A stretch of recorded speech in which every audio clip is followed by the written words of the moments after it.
Hi everybody, it's me Adele and welcome to my channel Sew for Serenity, where I talk to you about my sewing journey, talk to you about my love for patterns, dressmaking and fabric, and we have general sewing and life chit chat too. If that sounds of interest to you, keep on watching. Welcome back to all my regular viewers, and if you're new here, I hope you enjoy this vlog and consider subscribing.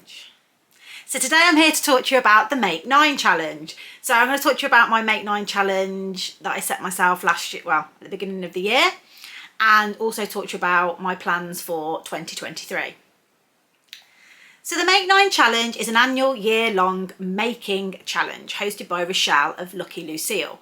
The simple rules is to pick 9 projects to make in the year, and they can be sewing, knitting or other craft projects. They can be as specific or instructed as you like, and you basically post your plans and progress along the way using the hashtags MakeNine challenge, and that's it basically. So I started sewing in May 2021 and didn't actually start dressmaking until October 2021. So when I sat down to do my MakeNine challenge 2022 in the late December, early January of that year, I think that showed in my selections. When I first started sewing, I didn't really know my style. I absolutely love boxy style. There's certain things that I know I don't like. I don't like wrap dresses. I love 3/4 length sleeves. I love jumpsuits. I love the oversized style, and yeah, I didn't know any of that beforehand. I love velvet. I would never have purchased a velvet item before. Yeah, there's just lots of things that I found out about myself through the year that I think if had I known those beforehand, I would have chosen a different set of projects. So what I wanted to do was just talk to you about my MakeNine challenge for 2022, how I got on, what projects I did complete and what projects I didn't and why.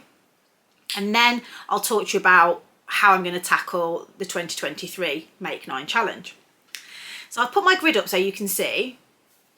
Put it here, and this was my original 9 that I started off with. So if we go from the top, you've got the Sirocco. So the Sirocco jumpsuit is by Deer and Doe, and this was, I think, the second item that I made off my MakeNine. And can I say, I absolutely love this. Absolutely love this pattern. It is absolutely genius.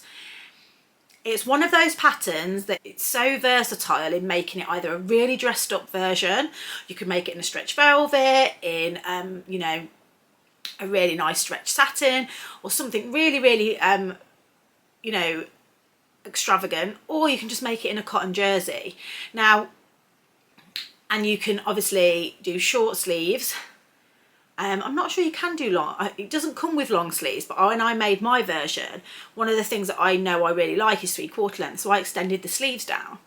So I've actually made 2 versions of these, and I'll pop the versions up. The first one was a toile, a wearable toile that I made in some really cheap ITY jersey from Pound Fabrics, and it's absolutely lovely fabric. Just because it was cheap doesn't mean it's not lovely fabric, and I have worn this to death, so much so that I had to do a little repair on it. It had a hole in it where it started to come away, and I actually have purchased some more of this fabric because they still had it. I think it's £2.50 a metre, and I purchased some more in my stash for if this ever runs, if ever it falls apart, I will be able to make another one.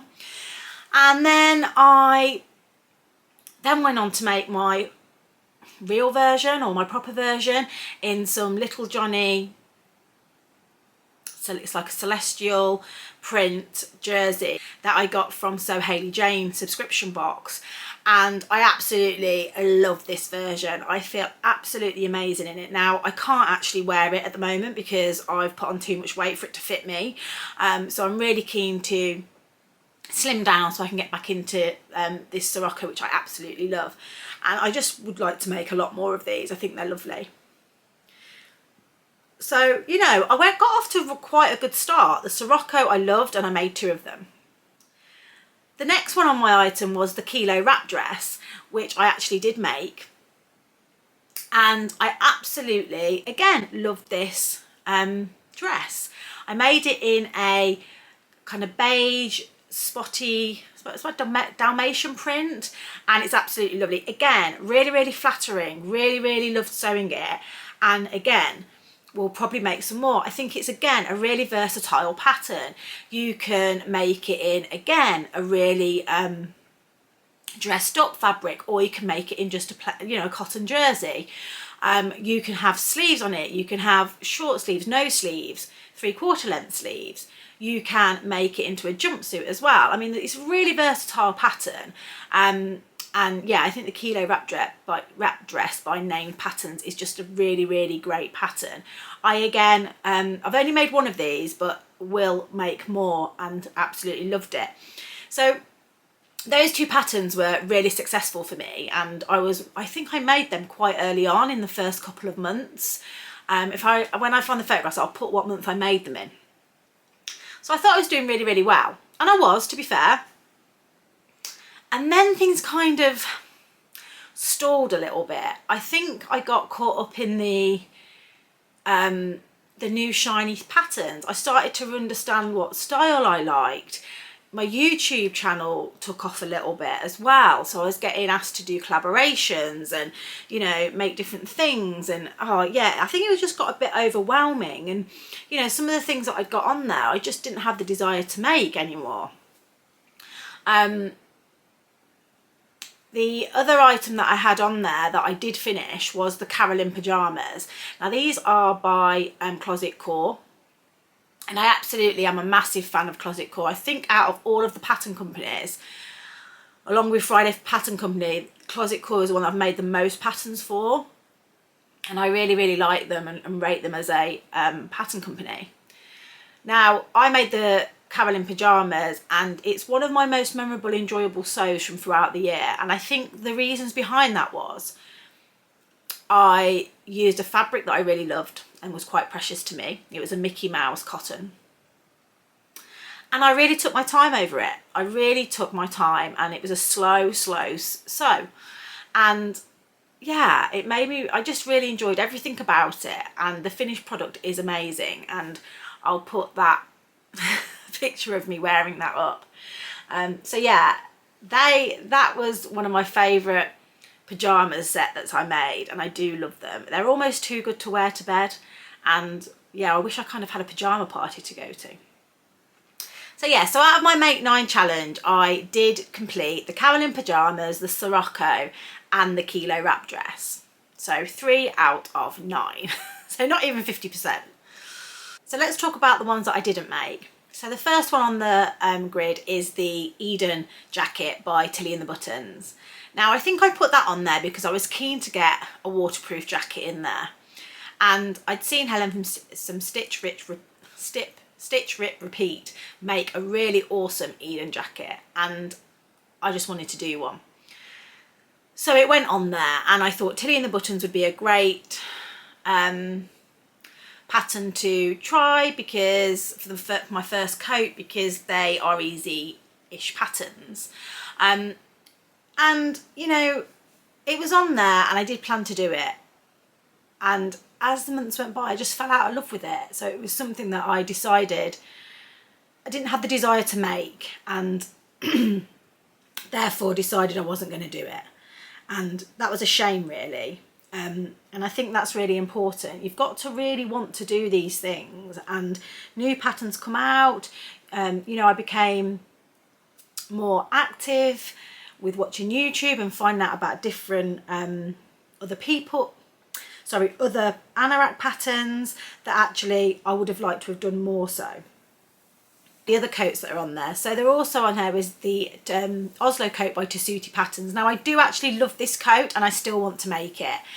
I think it just felt too big a job. I printed off the pattern quite early on, and if any of you have printed off a Tessuti pattern, they are not the greatest of patterns to stick together.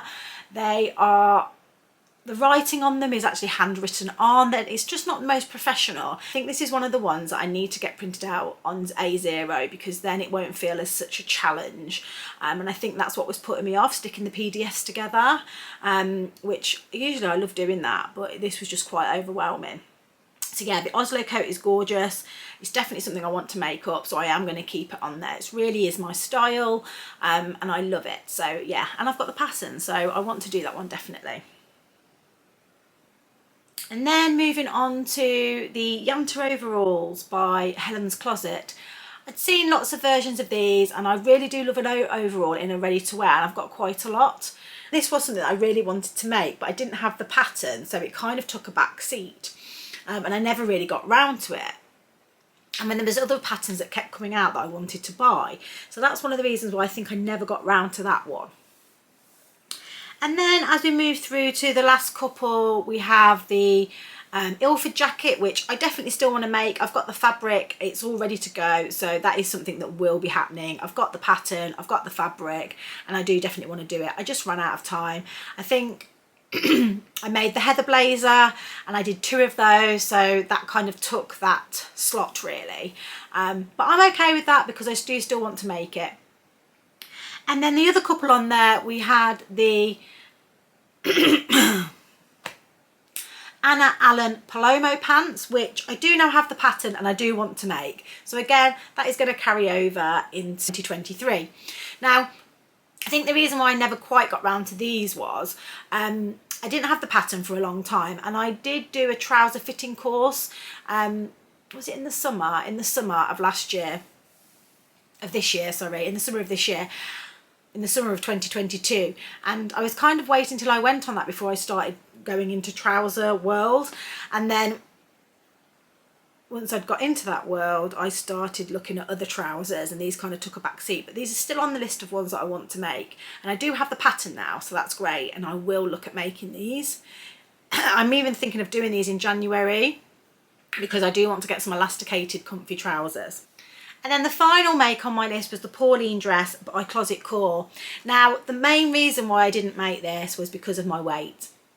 So since I got married in the May, I went on quite a couple of all-inclusive holidays and just totally lost it with my food, and I have put on a couple of stone, and I just didn't feel like I wanted to make a fitted dress that, you know, potentially I wasn't going to feel my best in. So that's what put me off it, and I'll be perfectly honest with you, that's why I haven't made that. I love it. I love the keyhole detail in the back, and I love Closet Core patterns. I have the pattern and it's definitely one that I want to make, but I need to feel more comfortable in my own skin before I move into making such a fitted dress around the stomach area with a zip and etc. in the back. So that is on the list of things that I still want to do.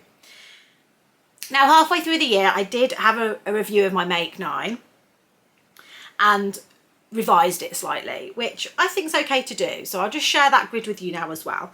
So what I did here was I ticked off the items that I had made. And at that point, I'd made the Kilo and the Sirocco, and the Closet Core Carolines were in progress. And then I revisited 2 of the patterns. The Yanta overalls I swapped out for the Heydeys by Waves and Wild because I have that pattern, and I swapped out the Eden jacket for the Kelly Anorak, and I even purchased the fabric for the Kelly Anorak as well. So I still plan on doing that, but I swapped it out because the Kelly Anorak was much more my style. I don't have the pattern, but for me that was the one that I actually wanted to make, and it was much more fitting with the style, and because I love Closet Core patterns, and although I love Tilly and the Buttons, I love Closet Core much more, and that's why I went for that in the end. So that was where I got to, and then yeah, I just never ended up making any of these things that are on the list. So how would I view my MakeNine 2022? I would view it as a bit of a fail in respect of, did I make the 9 items? No, I didn't. What have I learnt? I've learnt that I need to do things differently next time, and I think that's okay. And I've also learned a lot about myself in the last year of sewing. I really know what my style is now. I know what I do and I don't enjoy doing. I know which pattern companies I enjoy and which pattern companies I don't enjoy. And yeah, so in a way I'm happy with it. I would have liked to have done better. I think 5 out of 9 would have been better, but we are where we are. And the items that I did make, I really, really love, and I will make them again. So that was a success. So let's move on to my MakeNine 2023 plans. Okay, so let's talk about my 2023 MakeNine plans. Now, I've been thinking about this quite a lot, and I've decided that I shouldn't be so specific about the pattern that I want to make, because things change and new shiny patterns come out all the time, and the last thing I want to do is see my MakeNine as a chore, as something I need to get done, and that's how it started to come towards the end. I fell out of love with some of the patterns, or didn't want to make them for whatever reason, and yeah, it just became something that was hanging over me, and I don't want it to be that. I want it to be something that motivates me, I can get excited about. If a new pattern comes out, I can go, oh, brilliant. Or I can search for something, some inspiration off my MakeNine, and find a great pattern. So what I thought was, you know, I spent the last year sewing and honing my skills, and you know, although I think I'll always see myself as a beginner, I think I'm more advanced beginner now, and I want to enhance those skills more, and there's still lots of techniques that I haven't done yet, and that's what I thought I would base my MakeNine plans on for this year. So instead of choosing patterns or fabrics or any of that, I've chosen techniques that I want to, techniques or types of projects that will make me learn a new skill. So that's kind of how I've summarised it. So the first on my MakeNine grid is the skill of shirring. Now, I have never done shirring. In 2022, shirring was like everywhere. It was all over the sewing bee, it was all over, all the vloggers were doing it. There was a lot of patterns that came out. And yeah, it scared me slightly, shirring did, but I definitely want to do it. So I think it'd be perfect for the summer, spring. And I have come up with a couple of patterns that I'm thinking I might do, that I've seen that I like and have admired, and I have not holding myself accountable to those ones, but I just thought I'd talk about a couple that have caught my eye. So the first one is the Gloria dress by Vicky Sews. This is absolutely beautiful. It's got some really, really nice details. It's got kind of cap sleeves. It's got a lovely neckline. It's really slim, and it's got this lovely shirred detail on the cuffs. And yeah, I really, really like that one, and that's by Vicky Sews. Now, I haven't actually made a Vicky Sews pattern. The sizing scares me, to be honest with you. But I do really like the Gloria dress, and it's one that I think is a really, really nice example of the shirring technique. The other dress that I have seen is the Deo dress or blouse by Mason Patterns, and I really, really love this one. I made the Sicily slip dress at the beginning of the year and really, really liked that. I think the instructions were amazing, and I think that, and when I was looking at the website for the Sicily slip dress, I did spot this Deo dress and think it's absolutely beautiful. Now, the shirring detail is around the waist and also around the cuffs, and I just think that's really, really nice. And the blouse is lovely too, but I think I would make it in a dress.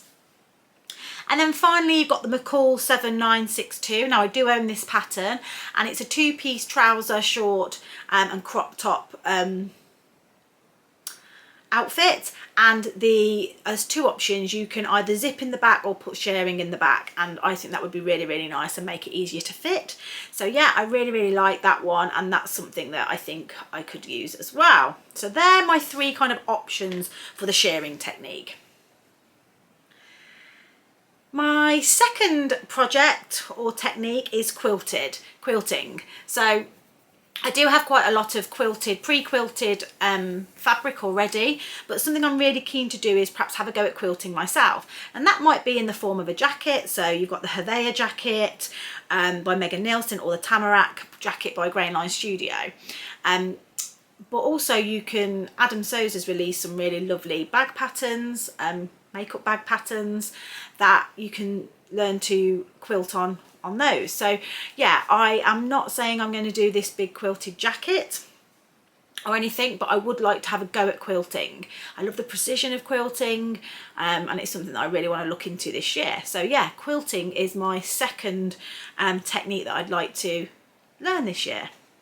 So the third technique that I'd like to look at this year is pants. And for those of you in America, I mean underwear, not trousers.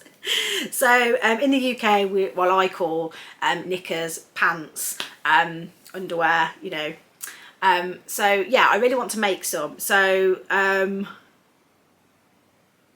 this is something that I just want to use up my scraps. I've got lots of cool jersey scraps that I think would make some really, really nice underwear, and I really want to use, I've got some elastic, underwear elastic that I've got in my stash. So yeah, So I've had a look at the different patterns that are out there, and there is actually a free pattern from Paper Theory called the Stevie Knickers, which would be a great starting point if you don't want to pay out for a pattern. So there's those, and then also I'm a member of the Cashmerette Club, and one of their patterns, I can't remember which month it was, but was the Radcliffe Undies. And these are amazing. They've got so many different options. They have seamless sides, which I'm a big fan of. And they've got paneling that you can have optional lace or just plain fabric or matching fabric. And then there's 3 rise levels, and there's multiple waist options as well. So I think that's really amazing. So yeah, I think I'd probably go for the Cashmerette ones because I've got that pattern. But if I didn't, I'd go for the Stevie ones by Paper Theory. So I'm really keen to get started with those. I think it's a great way of using up scraps. And yeah, I feel excited by it as well. And I do need some new pants.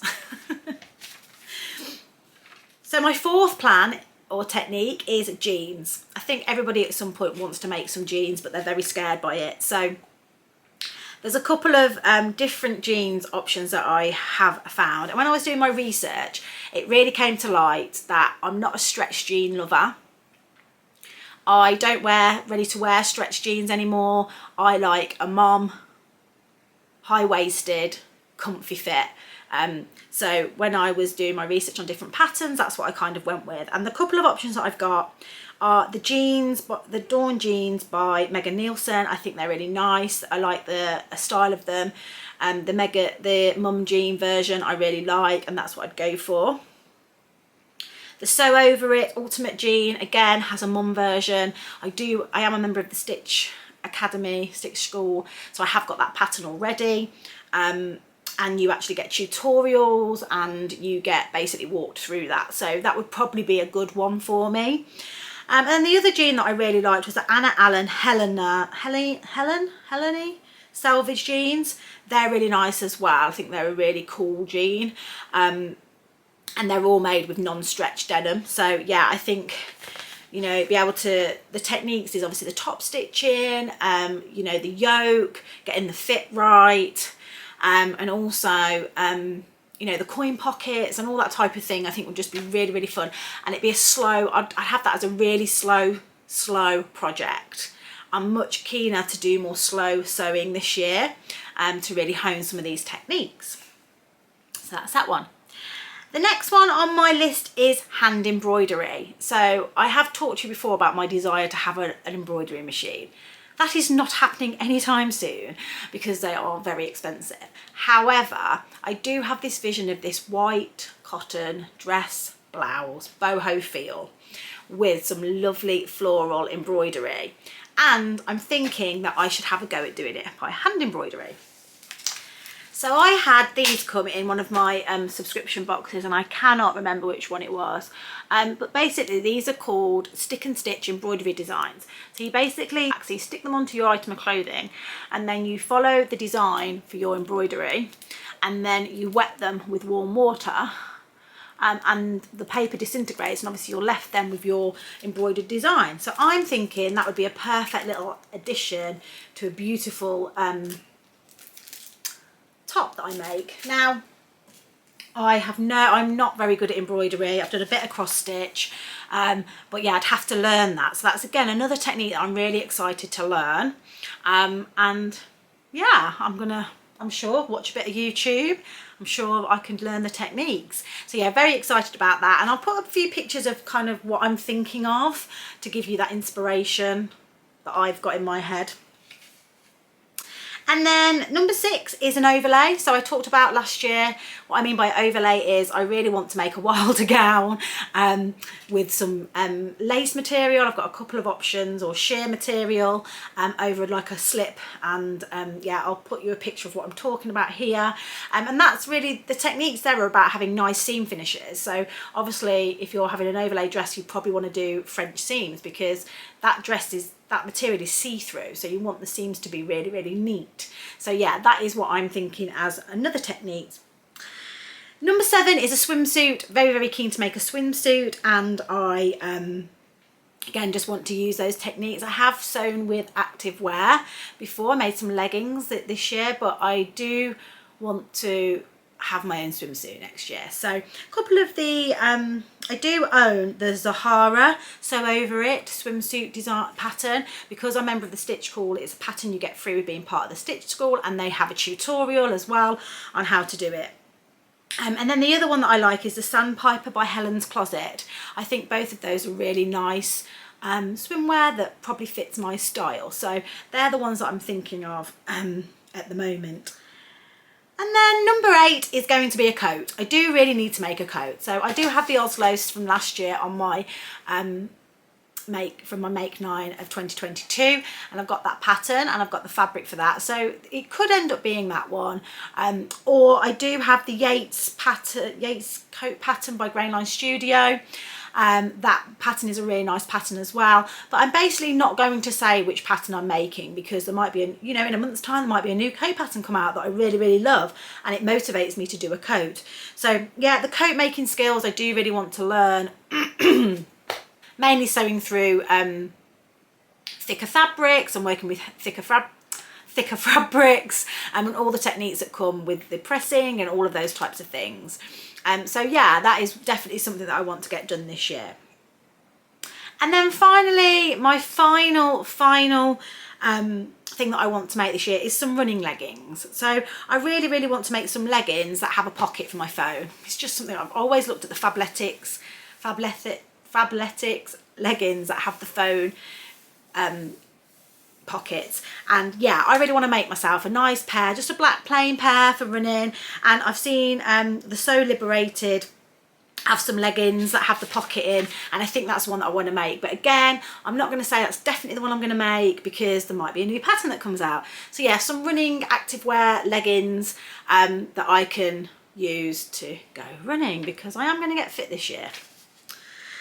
So they are my MakeNine. I hope you have enjoyed that. I'm hoping that the way that I'm looking at doing it this year will mean I'll be more successful, but who knows? We've got to remember that the MakeNine challenge is there to help inspire you. And that's what I'm hoping this one will do this year, but who knows? Let me know what you think. Let me know what you're making for your MakeNine. Let me know how you got on with your MakeNine. Yeah, I'll enjoy chatting with you in the comments below.